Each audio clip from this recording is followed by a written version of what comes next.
Welcome to the Caregiving Podcast. I'm Inga. And I'm Julie. And long story short, we have Caregiving.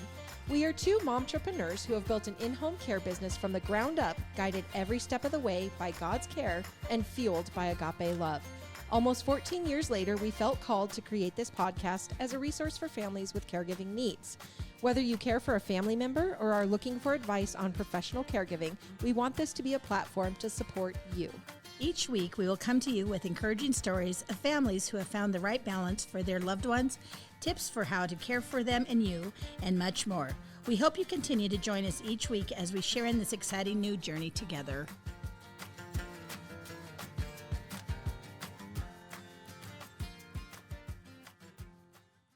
Hello, Sunshines, and hello, Julie. How are you doing? Good, Inga. It's been a while since we've been at this table. Oh my gosh. Hopefully our viewers and listeners are going back through some of our past stuff. Yeah, and they didn't miss us too much. Yeah, I'm sure they did. At least our mothers. Yes. Yes, I do get a report from Grandma Jean weekly on where she is in the podcast. So anyway, man, you have quite a topic for us today. Oh my word. You know, so this past weekend I had the pleasure of hosting a group of people to come to my motocross track. Mm-hmm. And they've actually been coming every year since 2008. And it's called the International Vets MX. And it's for the 40 plus riders. Okay. And they go clear up to the 80, 90-year-old class. And I've literally had people in their 80s get on their motorcycles and race. Oh, wow. At my track. But while I was with them, it really made me think about the differences in people. Mm-hmm. And looking at the cup half full or half empty. Yeah. In terms of living life to the fullest. Mm-hmm. Or sometimes the people that we deal with have just gotten to the point where they're just tired. Yep. And so as I was thinking about, podcast topics and stuff, I thought, well, this is really weird, but we're going to talk about deathbed regrets. It's kind of... Well, why wouldn't we? It's weird. It is weird. I understand that. But you really got to think about where you're at in your life and are you doing everything you want? Yeah. It's been interesting, too, as I've gone through some of this material to think about... some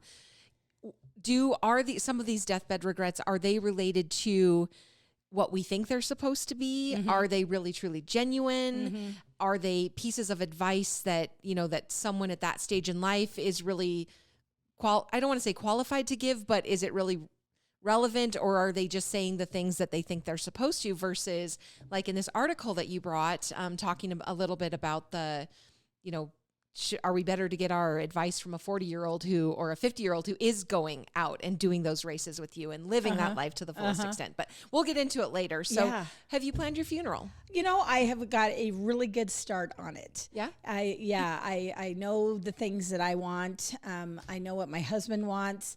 And my whole thing in life is making sure that I don't leave a mess for my kids to pick up and try to figure out. Yeah. And you don't think about talking about that kind of stuff. And then, when somebody passes, and in my case, we had a situation, unfortunately, just recently where somebody just suddenly passed, and it was almost paralyzing for a little bit, going, oh my goodness, do we know for sure what his wishes were? Right. And then we were able to take a breath and say, yes, we know. Yeah. We know exactly. Yes. But really the best gift you can give your kids is having your affairs in order, even if it's that planning the funeral. There are times it simply isn't going to happen because it's so unexpected. Right. But the rest of it, do what you can. And so as I was thinking about that, also kind of putting in perspective, what haven't I done that I want to do? And is that called the bucket list? Right. Yeah. Yeah. Well, I know this is what I know about my funeral. I used to think that because I'm afraid of fire, right? So, I mean, I'm not afraid of like a fire, but I don't want to burn in a fire. Yeah. But anyway, so I used to think that I had to be buried. But as I've aged, I have gotten way more claustrophobic. So I just don't think that I can be buried. But my one thing to my family is I better be dead. I need to be cremated, but you better make sure I'm dead before I get cremated. Like real dead. I do think they have a process in determining that. Okay, good. Perfect. So it's that's a fear. It's a big reality. It's a fear. It's PTSD from watching Days of Our Lives back in the days of Stefano DiMera when he would like somebody bury people alive or what y'all doing here? Yeah. Anyway, it's irrational. I understand. So bad. Making light of a really intimate thing. I mean, you have to because you don't want to think about your own passing. No. But it's just one of those things that we're all terminal. This is true. What is it? Death and taxes. Yeah. Yeah. I was thinking about that actually a lot yesterday because I'm working on taxes. So don't worry, people. I filed an extension. All right. Well, let's roll into our verse of the week. And this is Hebrews 13, chapter 13, verse 5. Keep your lives free from the love of money and be content with what you have because God has said, never will I leave you. Never will I forsake you. That's the good promise, right? Mm-hmm. Yeah. I love that ending. It's wild too, because anytime like I know in our personal life where you feel like something is maybe going on that you're stretched here, you're stretched there, or something unexpected comes up. And then always something I feel like just falls from the sky because God's like, don't worry about it. I've got you. Yeah, I got you. Got plans for you. Yeah. Yeah. No, I picked that verse because of the topic. Yeah. Yeah. Cool. Well, do you want to talk to us about your story, your good news story? Oh, I'd love to if I had printed it out. Oh, perfect. Well, yeah, mine was real cool though. Okay. Basically, a lot of my feel good stuff when I watch movies and stuff, it turns about sports.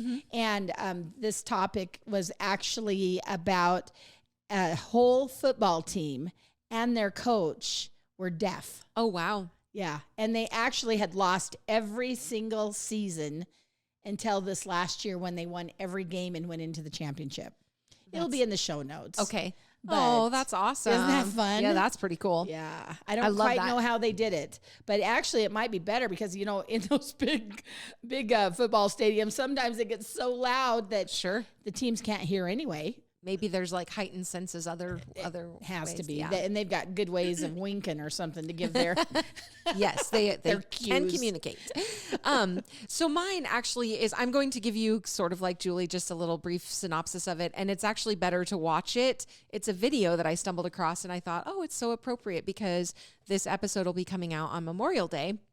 And basically it's a video of a young man who's like riding his scooter just down a street and a flag falls and basically it breaks. The arm that it's on breaks. And so the little boy gets off of his scooter and he goes over and he picks it up and he tries to reattach it and it's not working. So he goes ahead and just wraps it up and lays it down and then rings the doorbell and then goes back like he's going back to his scooter because I think he's trying to alert whoever lives there that something's going on. So this older man comes out and the little boy turns around and comes back and the man asks him if he broke it and he's, no, I didn't break it, but it was broken or whatever. And essentially it turns out that the older man is a veteran and he ends up taking the flag off of the pole because it's not going to be able to be fixed. He teaches the boy how to fold the flag and then he gives it to the boy. Oh. And then they have a salute. It's so heartwarming. So I love that. Yeah, watch it. If you're just listening and haven't had a chance to be able to go to YouTube or whatever to watch it, it'll be on there and it's really worth it. Oh, I love it. Yeah.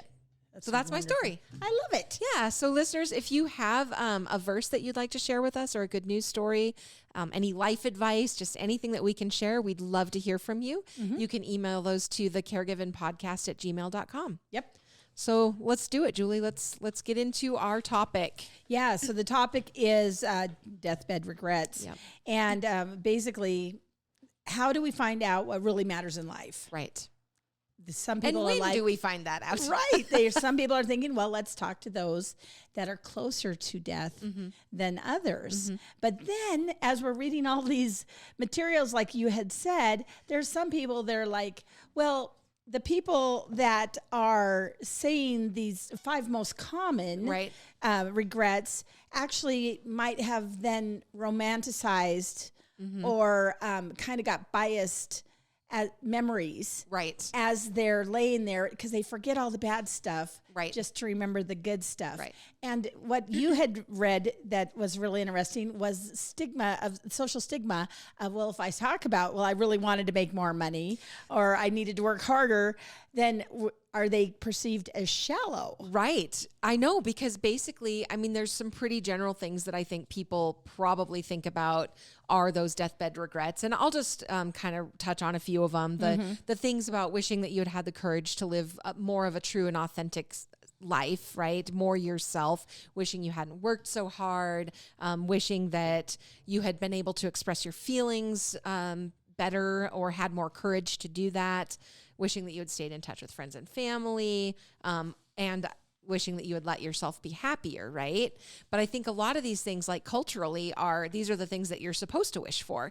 But if someone's laying on their deathbed and they're like, dang, I wish I would have made more money, or I wish I would have worked on this project a little bit more, or I would have, are they seen as shallow because those aren't necessarily the things that you're supposed to wish for? You're supposed to wish for more time with family, more time with friends, that I mended this relationship, so it is interesting to kind of look at both sides of it. And I'm sure there are people out there that are brutally honest in it, and that there is a large majority of people that this really is. I mean, they are the regrets that they have in wishing that they had done some more family things or mended a relationship or whatever. No, there's got to be a degree of that. I totally believe that.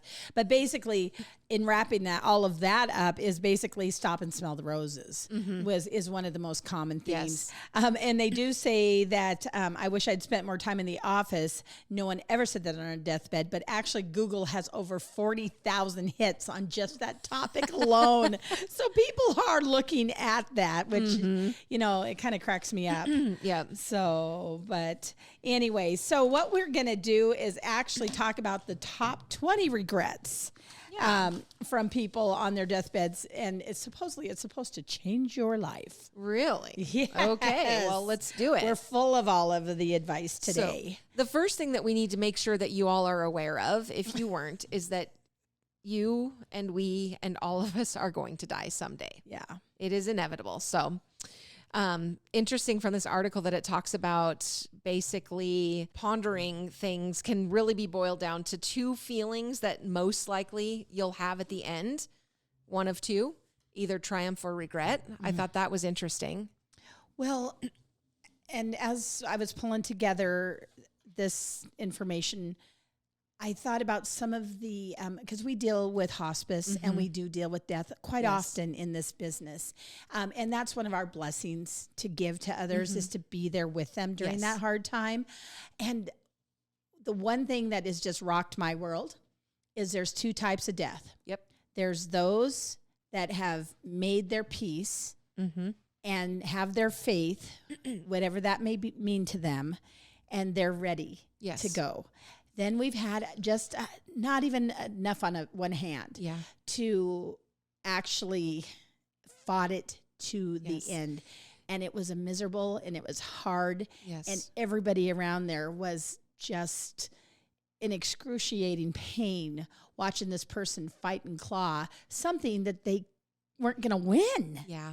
And you just don't want to be It's interesting because I was thinking about it the other day too, as I knew we were going to be talking about this, and very much that where we have had the people, and most of the people that we've been with through the hospice process have been at peace, and the family has been at peace, and they've worked through it, and they're ready, and they can accept what's going to happen, and really be able to pass over just in a peaceful way. Yeah.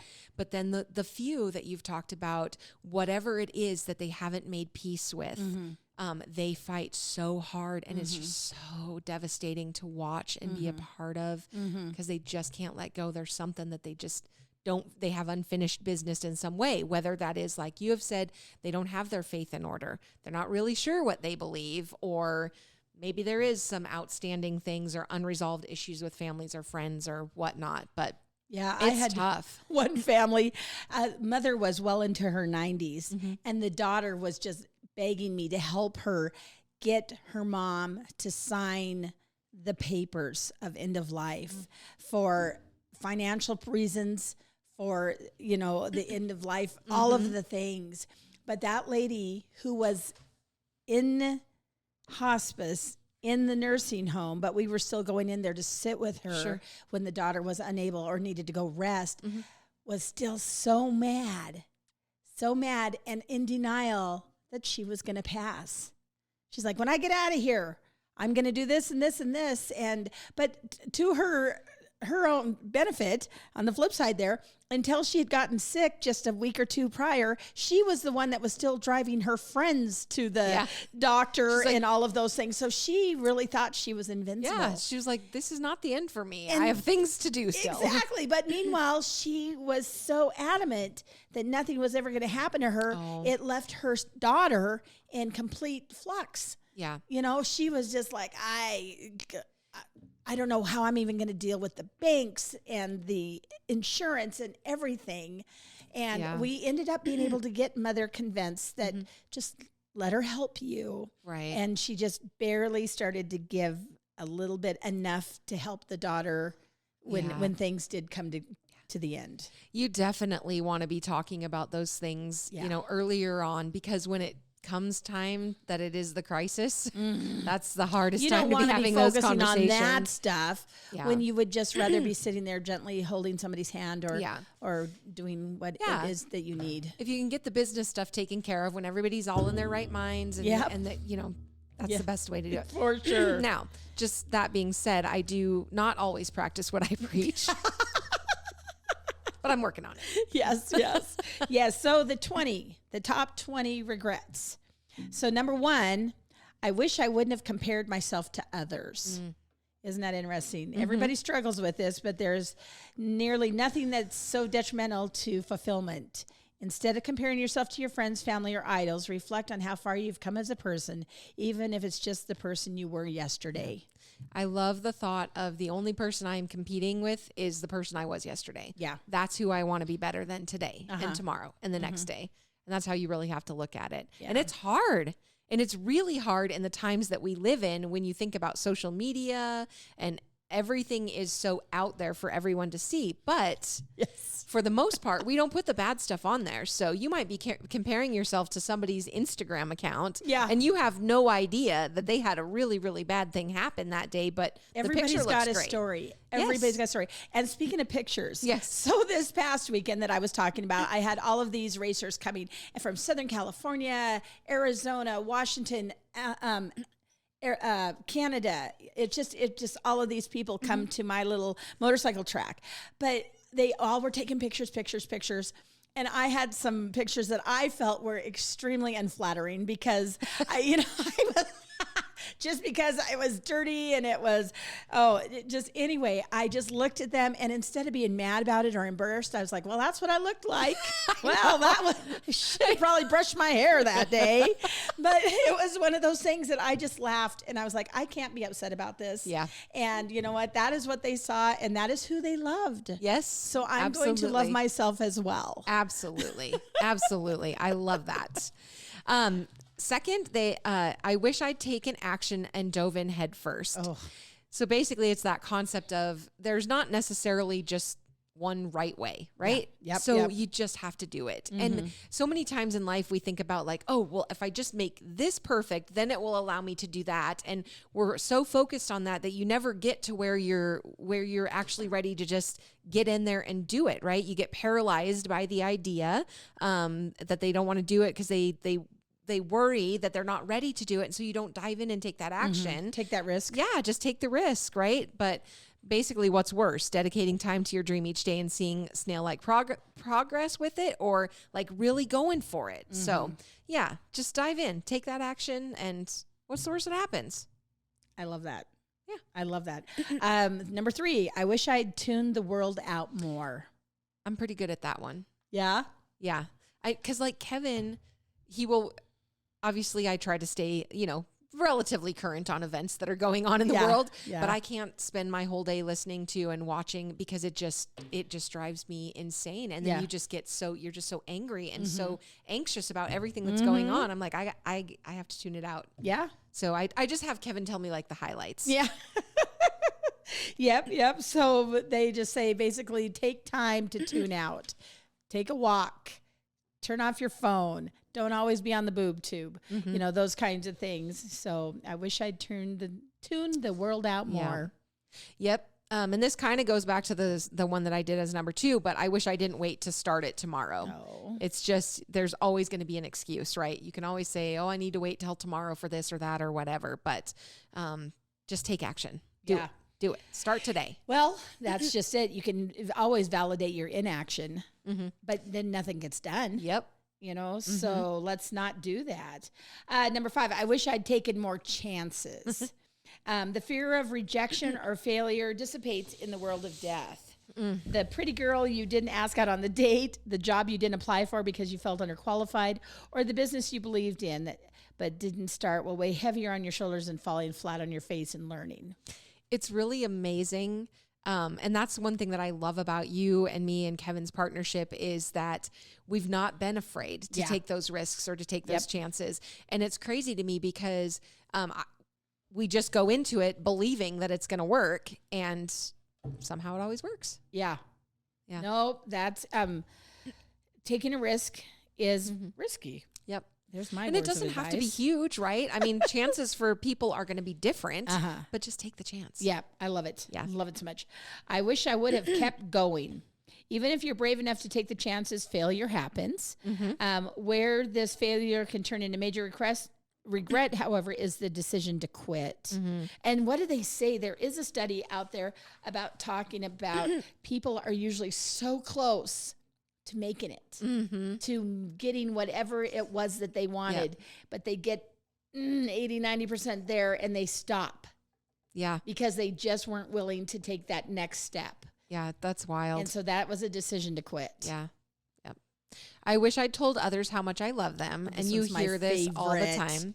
Yeah. Everyone wants to feel appreciated, but very few are willing to tell others how much they appreciate them. Yeah. So often we are wrapped up in gaining love, but fail to give it to the ones we care most about. Tell them often before it's too late. Yeah. I always tell people, like, it's going to be weird, but I love you. Just embrace it. I think I did that to Callie. Yeah. Just embrace it. It's going to be weird, but I love you. Oh, and I love that. And I remember my husband and I actually were born in different types of raising situations. Yes. And I always come from the point of always telling somebody before I hang up, I love you. And one time he looked at me way back when, he's like, why do you say that? And I go, say what? And he goes, well, you tell everybody you love them. And I go, I don't ever want to be that person that has to wonder what the last thing I said to somebody is. Right. And I just can't.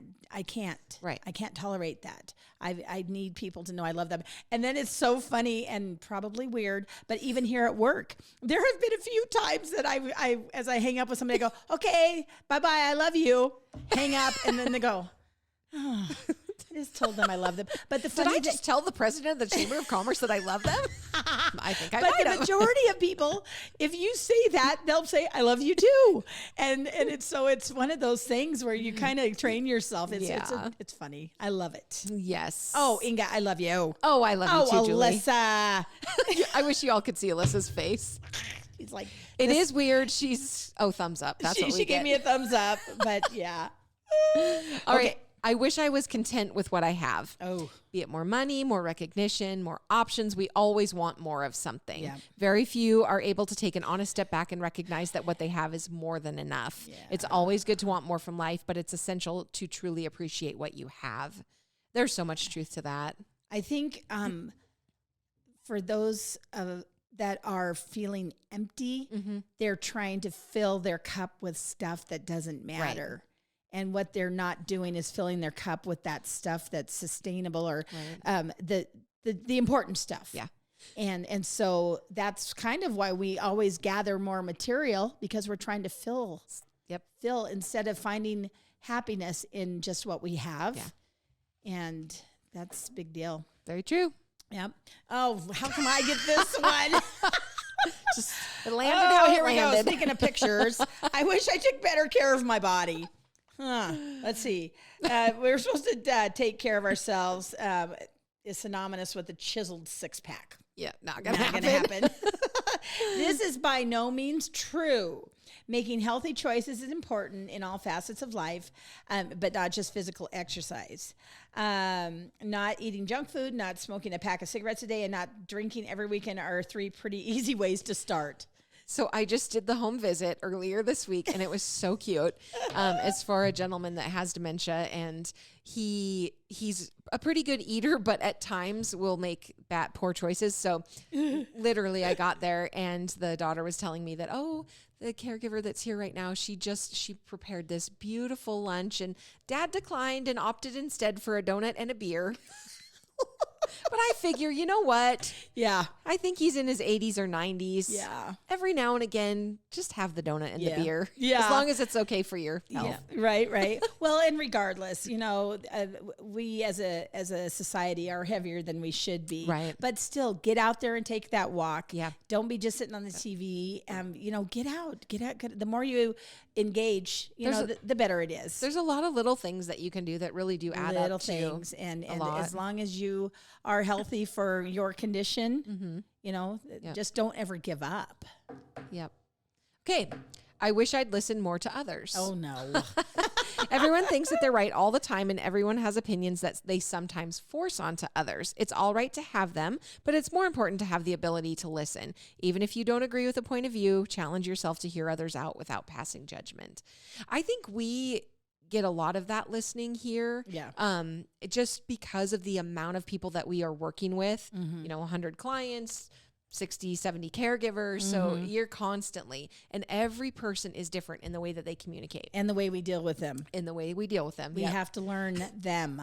I said the other day I had a caregiver that she had taken a fill-in shift for me, and then she was late, and she was late by a significant amount. And so I was on the phone with her, and I was like, hey, what are you doing? And she's like, oh yeah, I'm just getting into town. I said, well, you better haul ass because they're waiting for you. And anyway, I could talk to her that way. Yep. Other caregivers I probably couldn't talk to that way. It'd be like, oh, could you probably try to hurry a little bit? Looks like you're a little bit late. This one, I'm like, you better get on it. To work. Oh, yeah. Oh, I wish I have not held that grudge. This is a big one. This is a big one. I know my little brother got mad at me one time. I was trying to be a fixer, and it was not to be nosy or anything, but that's who I am. I'm a fixer. And what I was trying to do was because of love. Yes. Let me help you. Yes. And he did not want that help. Yes. So he was really mad at me for quite a while. And I know that it really bothered my mom, but I was like, oh, Cheryl, what's not to love here? And he'll come back to me because I always still will be there for him with love. You always still said, I love you. Yeah. Yep. And then when he was not mad at me anymore, I don't think he even remembered why he was mad at me, but he was so happy. And he actually had verbalized that he was like, well, that was dumb, Aww. And so I think once people just get over whatever it is that they think they're mad about, they probably won't even remember. Yeah. And just, it's a big deal. There's an Alanis Morissette song. I think it's called This Grudge. But anyway, it talks about basically what it does to you. Mm-hmm. When you hold that grudge, it hurts you. It doesn't hurt whoever you're mad at. It really. Well, and it allows them to have a power over you. Yes. And half the time they probably don't even know. They don't even know. They don't even. So they have win, such power, and you're just ticked off the whole time. Yeah, it can be. And I mean, I've matured a lot, but in my younger days, in my early 20s, I had some things that I was pretty upset about and held on to. And then once you realize, like, man, just let it go. It's life changing for sure. It's so true. Yeah. Oh yeah. Yep. I wish I'd traveled more. Oh, man. I am talking with my husband about this one right now. Tell me about it. Oh, well, basically just that. You got to travel more. That's the way it goes. No, I think I'm working on trying to get a trip to Tennessee to see my Sammy girl. Oh, yeah. And I was trying to see if I could drag Julie along with me. Yeah. Turns out cows take precedence. I know. But my husband is from this valley his whole life. He's very content here. He loves it here. And he thinks it's the most beautiful place in the world. Yes. So he has no desire like, why would you to ever go leave anywhere here? else? And I'm like, but the world is so big. There's other beauty to see. Yes. And so I've been giving him dropping little hints, laying, some groundwork. So yeah. talk about our caregiver, Linda, and how she takes her trips. Oh my gosh.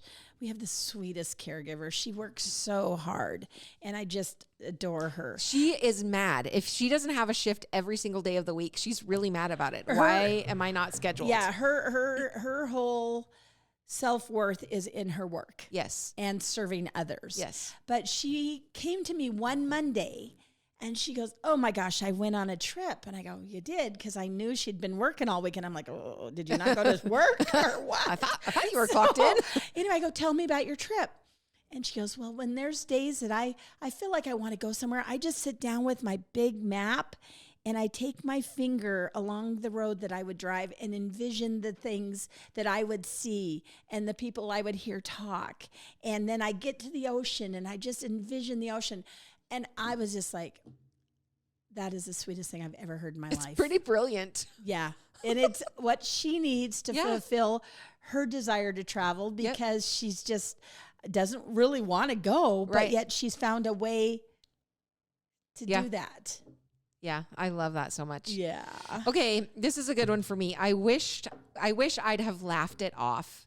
You take yourself far too seriously. Mm-hmm. We all do, right? So one of the major regrets people have in life is simply taking life too seriously. Bad things are bound to happen, sure, but they're pretty much always not as bad as we make them out to be in our head. And isn't it more fun when you're laughing along the way? Yeah. So I've come a long way on that too. Yeah. Just learning to be like you're saying, that's what I look like, right?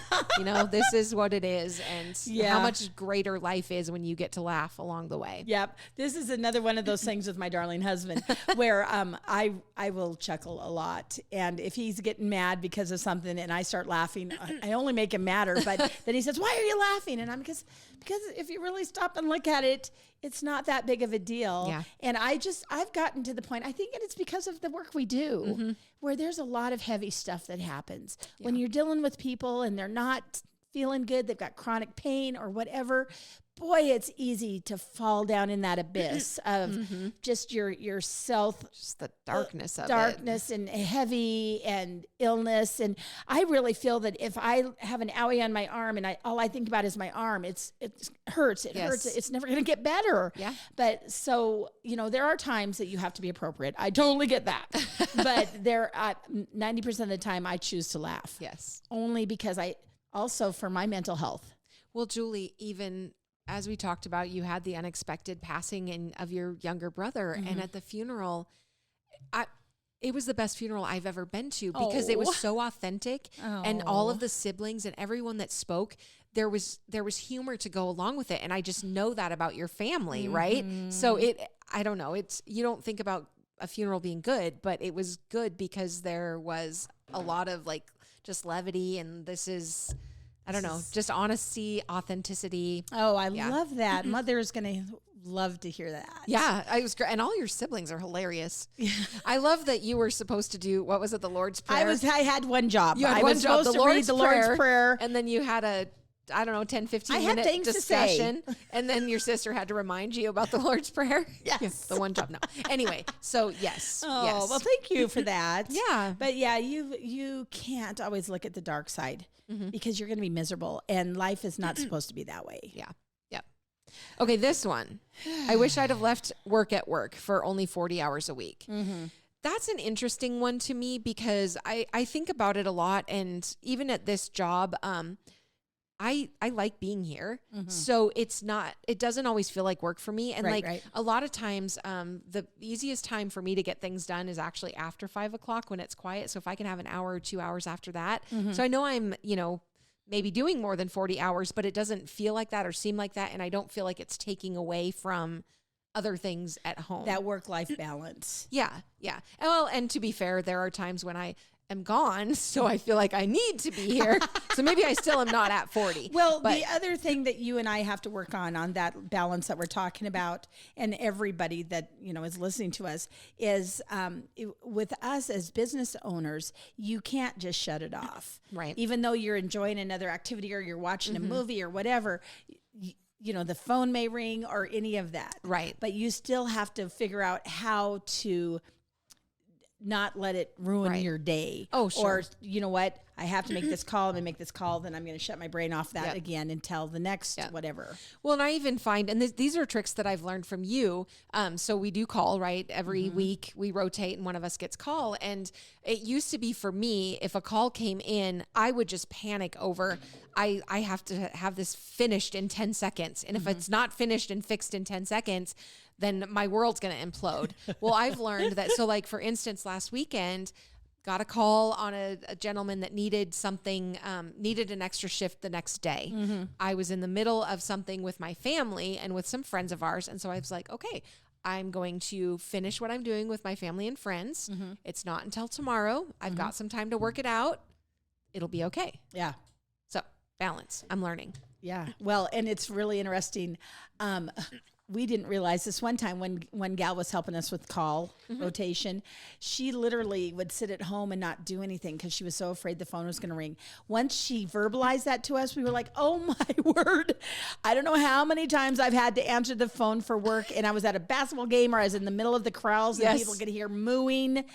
And you just tell people, hey, I am happy to talk to you, but I hope you don't mind in the background. You're going to hear some weird stuff. I had that just Sunday. I was like, you probably hear the sheep in the background. And the lady was like, I love it. Yeah. So, yeah. So I'm glad that we have learned that because self-preservation. Yeah.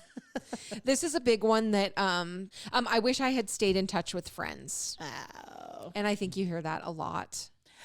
The way that I have found that helps me with that, and not just friends, but mostly like family, is stupid social media. Yeah. Facebook. I now know more about people's kids than I had prior to being on Facebook. And I love that. Yeah. A gal that I had gone to school with, we weren't in the same class or anything, and not necessarily super close. Right. But today I saw her daughter's graduation card on Facebook.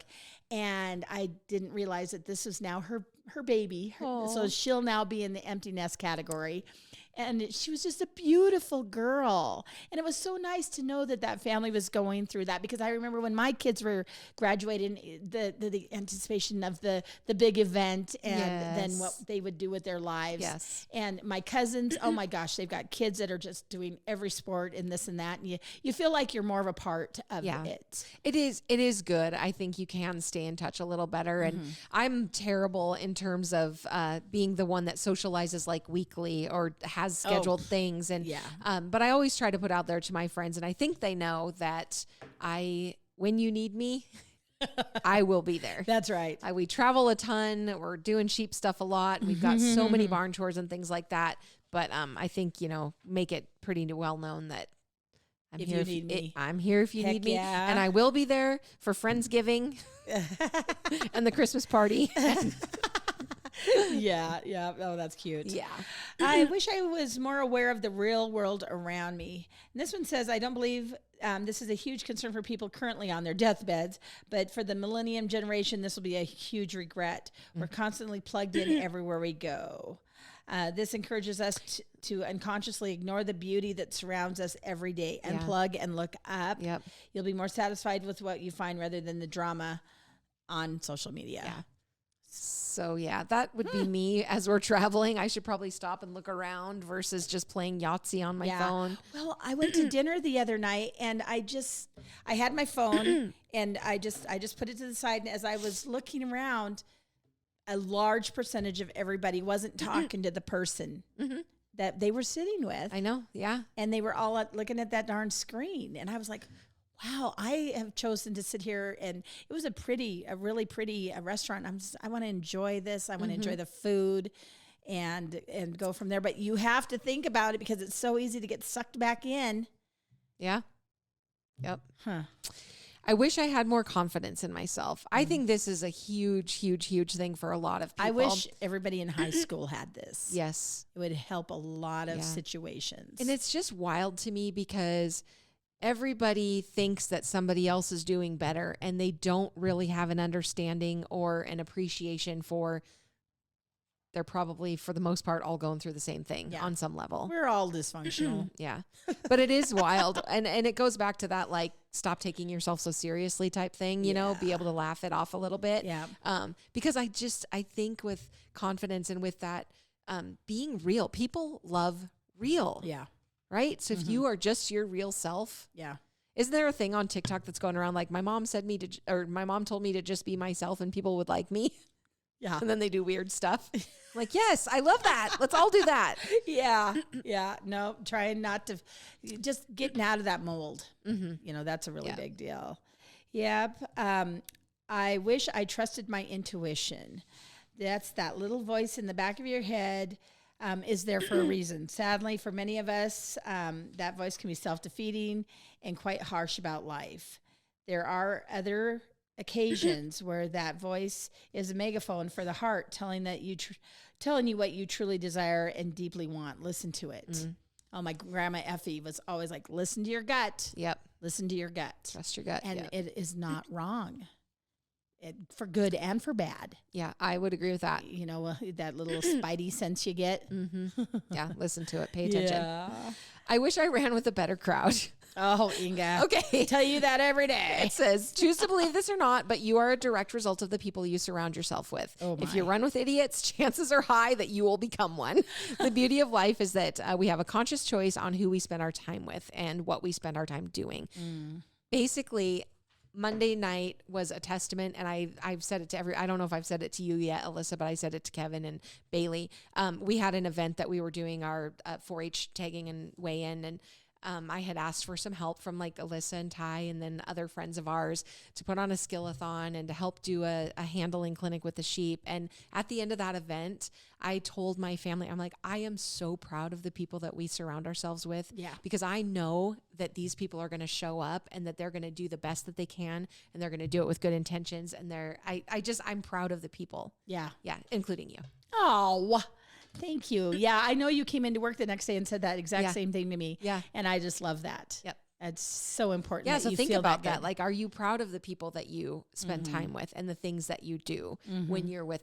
When I was in high school, I had a friend that I eventually just, and it's nothing on her. It was me making bad choices. And I'm like, I can't continue with this friendship because I don't have the ability to not make the bad choices when I'm in this situation. And so I had to, I'm like, I can't be an idiot. So I'm going to have to move on from this. Right? Well, and that took a lot of maturity because that's hard to do, but it will impact you down the road.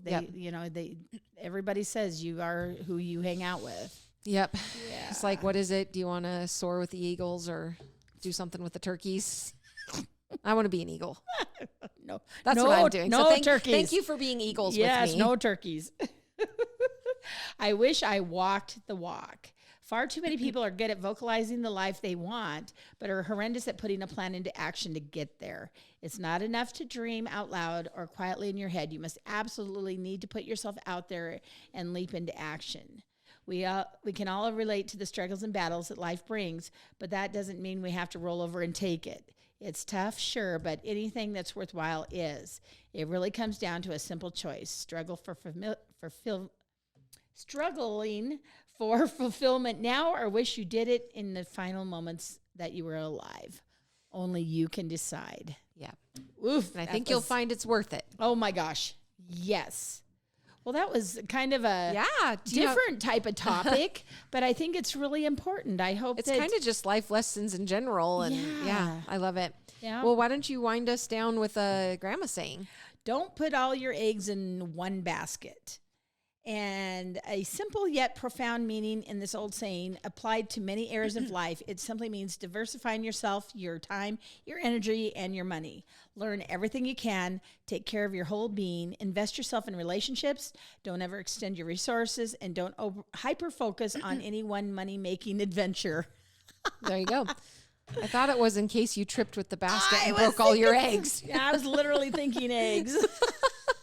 Nice. Well, listeners, thank you for being with us today. We appreciate that you took the time to listen in. And if you have anything that you would like to share with us, again, we want those verse submissions. We want those good news stories. Yep. We want those grandma sayings. And you can email those to thecaregivingpodcast@gmail.com. Make sure you go and subscribe. You can do it on like Apple Podcast, Google Podcast, anywhere you want to listen to a podcast, you can find this. And please join our Apaga Care and Share Facebook group, and then give us a review if it's a 5-star. Yes. We'll take it. Very good. Peace out, Girl Scouts. Have a good day.